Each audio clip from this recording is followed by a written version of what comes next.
Good morning students.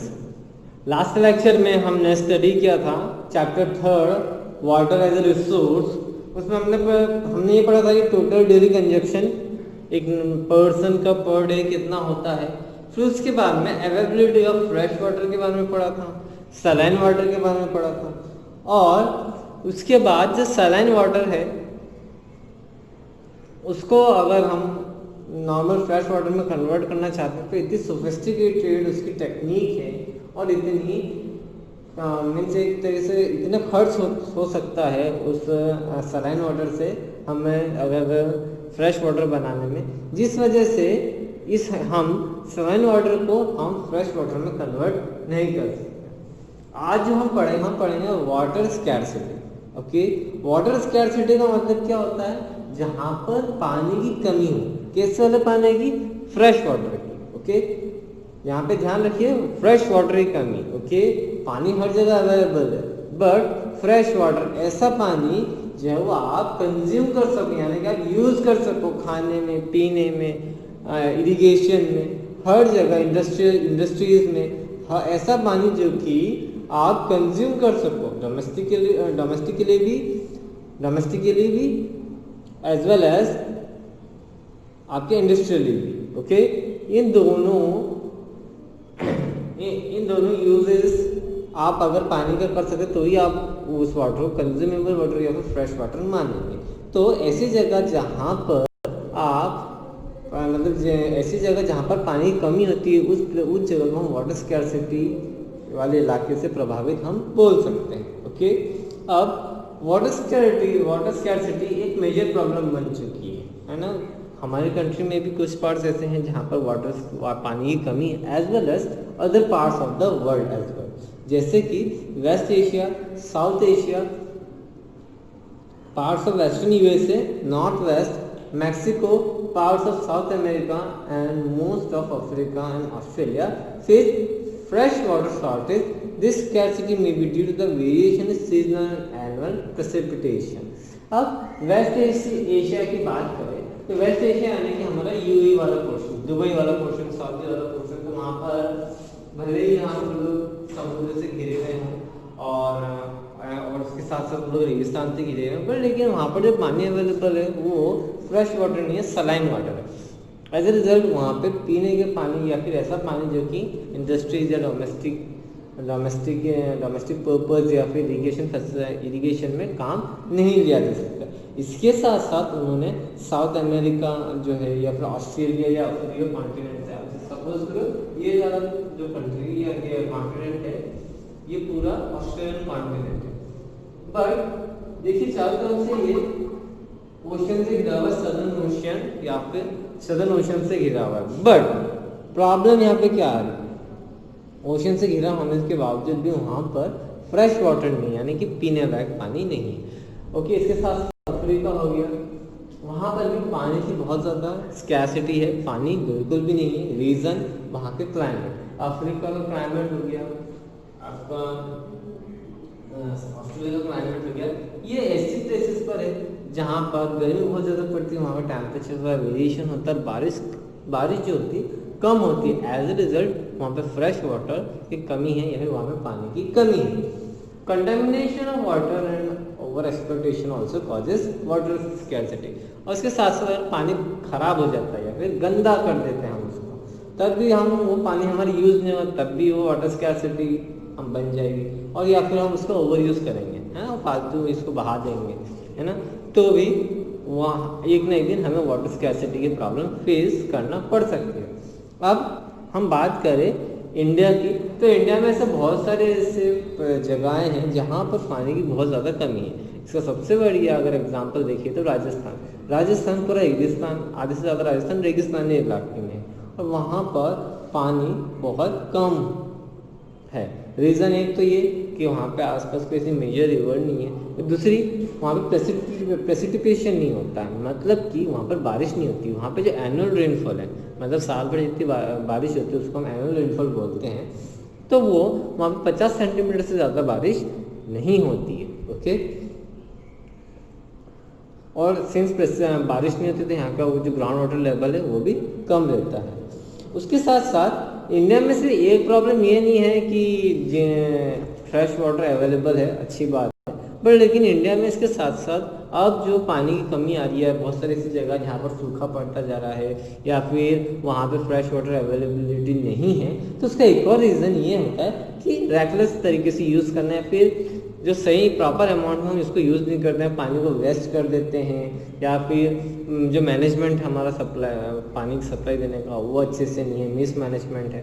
कई जगह ऐसा है कि जहाँ पर 24 आवर्स पानी सप्लाई होता है, तो कुछ जगह ऐसी है इंडिया में जहाँ पर 1 to 2 आवर्स भी पानी सप्लाई नहीं होता है। काफ़ी सारे मिस मैनेजमेंट है, थोड़ा गवर्नमेंट की तरफ से, as well as most of ज़्यादा जो प्रॉब्लम जो क्रिएट करते हैं वो हम ह्यूमंस करते हैं। हम पानी को वेस्ट करते हैं, फेंकते हैं, फालतू बहाते रहते हैं। ओके, इसके साथ साथ चाइना,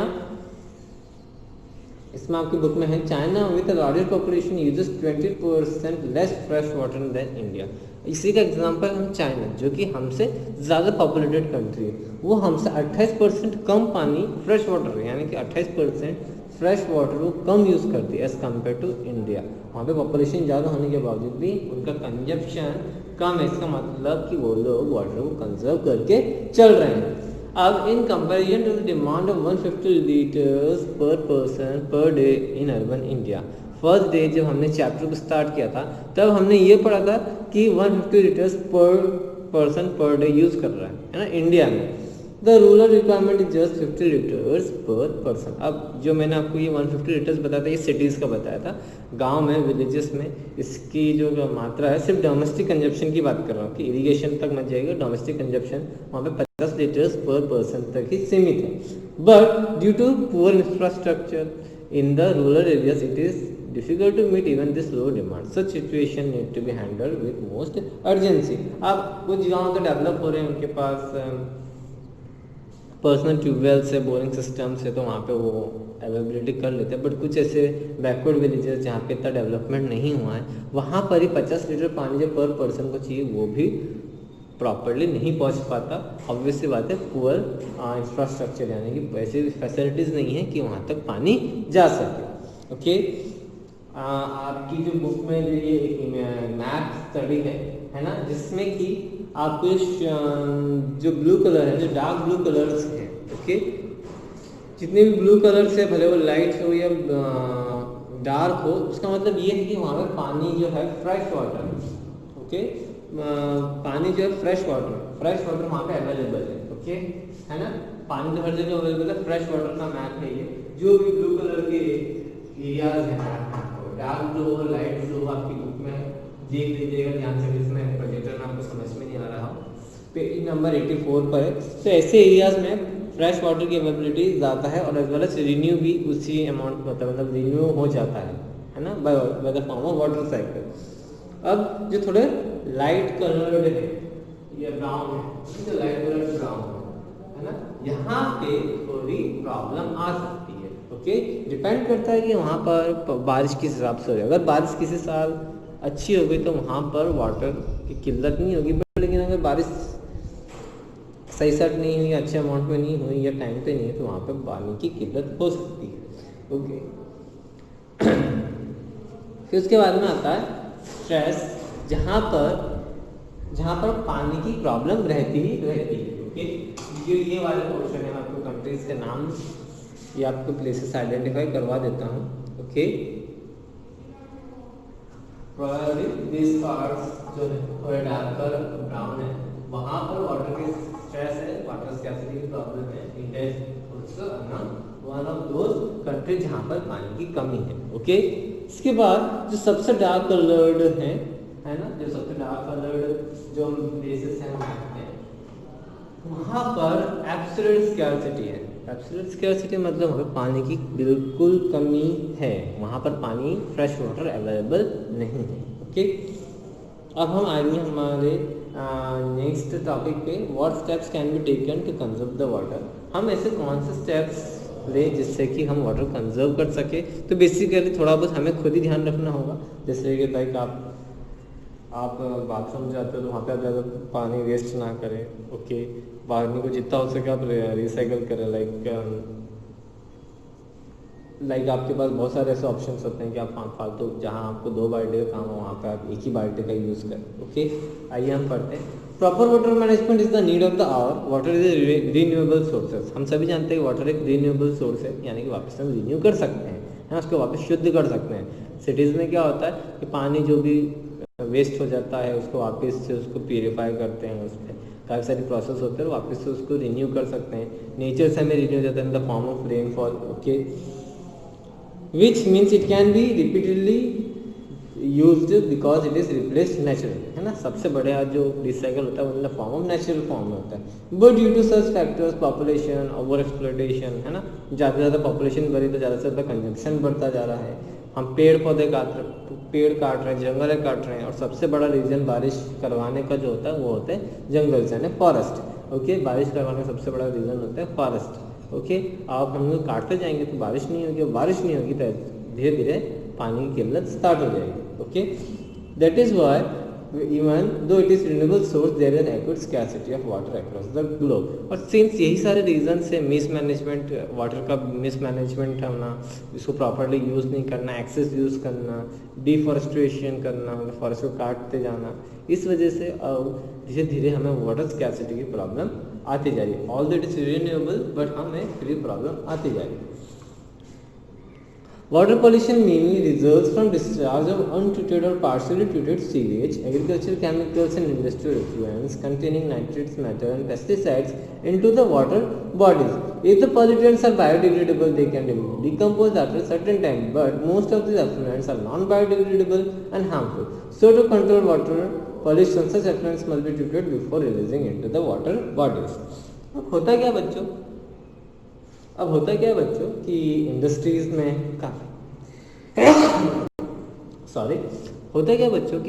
में काफ़ी सारे केमिकल्स यूज़ किए जाते हैं, है ना। तो वो जो इंडस्ट्रियल वेस्ट होता है वो डायरेक्ट आके हमारे वाटर में मिल जाता है, तो उससे भी काफ़ी हमारा वाटर पॉल्यूट होता है।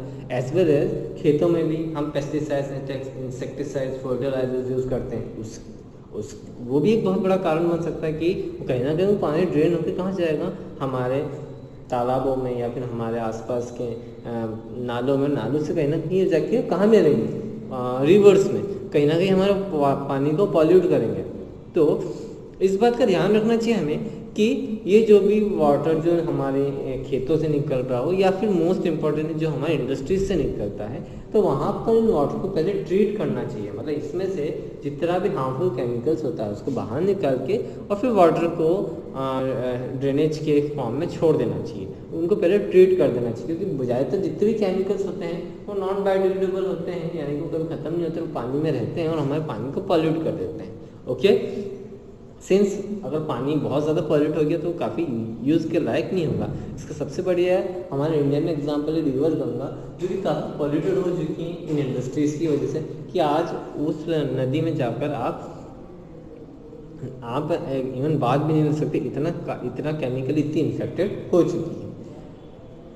Surface water runoff resulting from rain, snow and other sources carries agricultural pollutants along with it and deposits those toxins into water bodies. This runoff also escalates soil erosion. Forest and other vegetation slows down the surface water runoff and replenishes groundwater reserves. Water harvesting, which involves direct collection of rainwater, also reduces water surface runoff.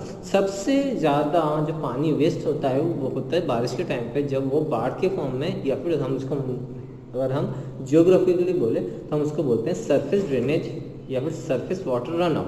Okay, जो surface से पानी बहता रहता है, सबसे ज़्यादा पानी वहाँ वेस्ट होता है। इसके साथ साथ सब जो एग्रीकल्चर फॉर्म जो पॉल्यूटेंट्स होते हैं वो इसी टाइम पे मिलते हैं, क्योंकि आपके खेतों में से वो मिट्टी के साथ वो पानी बह के वो मिट्टी के साथ पानी बह के उस पानी के साथ मिल जाता है, तो वो अपने साथ साथ वो केमिकली जो पॉल्यूटेंट्स होते हैं वो भी साथ में लेकर चल देता है, और जिससे कि हमारा पानी पॉल्यूटेड होता है, सॉइल इरोड हो जाती है। ओके, अब देखिए अगर फॉरेस्ट रहते हैं तो वो क्या करते हैं, वो पानी को होल्ड करके रखते हैं, मिट्टी को जल्द से बहने नहीं देते, पानी भी एक जगह इकट्ठा रहता है, तो क्या होता है उससे हमारा सरफेस वाटर वापस रिचार्ज हो जाता है। अब सिंस यहाँ पे जंगल नहीं है, फॉरेस्ट नहीं है, तो सरफेस वाटर कभी रिचार्ज हमारा अंडरग्राउंड वाटर है वो कभी रिचार्ज नहीं हो पाता है। तो इससे कहीं ना कहीं ये ड्रॉबैक्स हैं, हमारे खुद के जो हमारे काम है वो कहीं ना कहीं ऐसी सिचुएशन में ला के खड़ा कर देंगे कि आगे जाके हमारे फ्यूचर जनरेशन्स को वाटर स्कैसिटी या फिर वाटर स्कैसिटी की प्रॉब्लम हो। अब कौन कौन से वेरियस मेथड हो सकते हैं जिसको हम यूज़ करके इस प्रॉब्लम को हम शॉर्ट आउट कर सकते हैं। तो उसमें सबसे पहला जो आता है कि जो इरिगेशन फील्ड्स में जो पानी जो यूज़ किया जाता है, तो उसमें खुद ये देखा ही जाता है कि काफ़ी सारा पानी वेस्ट किया जाता है। मतलब जितनी रिक्वायरमेंट होती है उससे कहीं ज़्यादा पानी जो है वो हमारा वेस्टेज में चला जाता है। ओके, मे भी क्रॉप्स को उतना पानी नहीं चाहिए रहता, बट फिर भी सिंस हमारे पास प्रॉपर मैनेजमेंट नहीं होता है, प्रॉपर टेक्निक नहीं है, तो इस वजह से क्या होता है कि पानी हमारा ज़्यादा वेस्ट हो सकता है। तो हम क्या कर सकते हैं, हम कैनाल्स बना सकते हैं छोटे छोटे, जिससे कि हम इरीगेशन को प्रॉपरली हम इरीगेट प्रॉपरली कर पाए। ओके, उसके साथ साथ हम ड्रिप फार्मिंग यूज़ कर सकते हैं, है ना। आपको इसका एग्जांपल है, इसको हम ड्रिप फार्मिंग बोलते हैं या फिर ट्रिकल इरिगेशन बोलते हैं। ओके, छोटे छोटे पाइप्स लेते हैं, ओके, उनमें छोटे छोटे पॉइंट्स लेते हैं, वहाँ पर से ये पानी का आसपास के जो आपके पौधे हैं उनमें छिड़कते रहते हैं। इससे आपको क्या होता है, पानी का जो कंजप्शन है वो बहुत कम लगता है, छोटी पाइप से जाता है ना, तो कम अमाउंट ऑफ पानी भी यूज़ होता है। एज वेल एज जितनी आपके प्लांट्स को, आपके क्रॉप्स को जितनी रिक्वायरमेंट होती है उतना ही आप इरिगेशन होता है। ओके, अगर आप पेज नंबर 85 पर अपने बुक में ड्रिप इरिगेशन या फिर ट्रिकल इरिगेशन का पिक देखेंगे या इमेज देखेंगे तो आपको समझ में आएगा। एक छोटा सा पाइप रहता है, उसमें वेरियस पॉइंट्स होते हैं, आउटलेट्स पॉइंट्स होते हैं, जहाँ से ये लोग सॉइल को डायरेक्टली इरिगेट करते रहते हैं। फिर जो आपने नेक्स्ट इमेज के पास में देखी वो आपने स्प्रिंकलर्स देखे हैं। ओके, स्प्रिंकलर्स जो रहते हैं वो बेसिकली पाइप ही होते हैं। ओके, नीचे पाइप लगी रहती है, ऊपर एक वर्टिकल पाइप लगा रहता है, उस पर काफ़ी सारे प्लांट्स रहते हैं जो कि हमेशा रोटेट होते रहते हैं। ओके, जिससे कि आपके आसपास के जो भी उसका डायर रहता है उसमें वो इरिगेशन या इरिगेट आपके क्रॉप्स को कर देता है। ओके, ये काफ़ी अच्छी टेक्निक है जिसकी इससे इरिगेशन फील्ड में आपका पानी बहुत ज़्यादा कंजर्व हो सकता है। इसके साथ साथ एक और हम टेक्निक यूज़ कर सकते हैं, हम कर सकते हैं rain water harvesting. Rain water harvesting के थ्रू हम हमारे अंडरग्राउंड वाटर को रिचार्ज कर सकते हैं। आप अंडरग्राउंड वाटर यूज़ तो कर लेते हो पर उसको रिचार्ज नहीं करते हो, आप बस सिर्फ बारिश के समय इंतजार करते हो। बारिश में होता है क्या, आधे से ज़्यादा समय पानी बह के चला जाता है, कहीं ये एक्यूमुलेट तो होता नहीं है।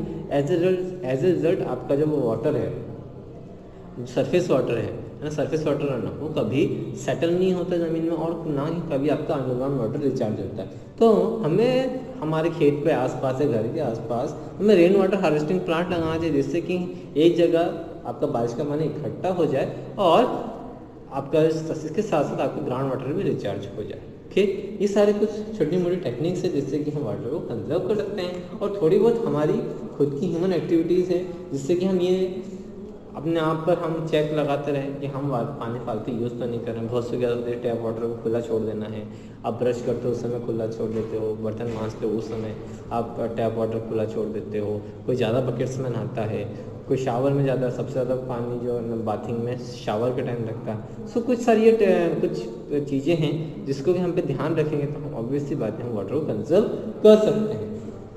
वाटर को कंजर्व करना काफ़ी ज़्यादा इम्पॉर्टेंट है आज के टाइम पे।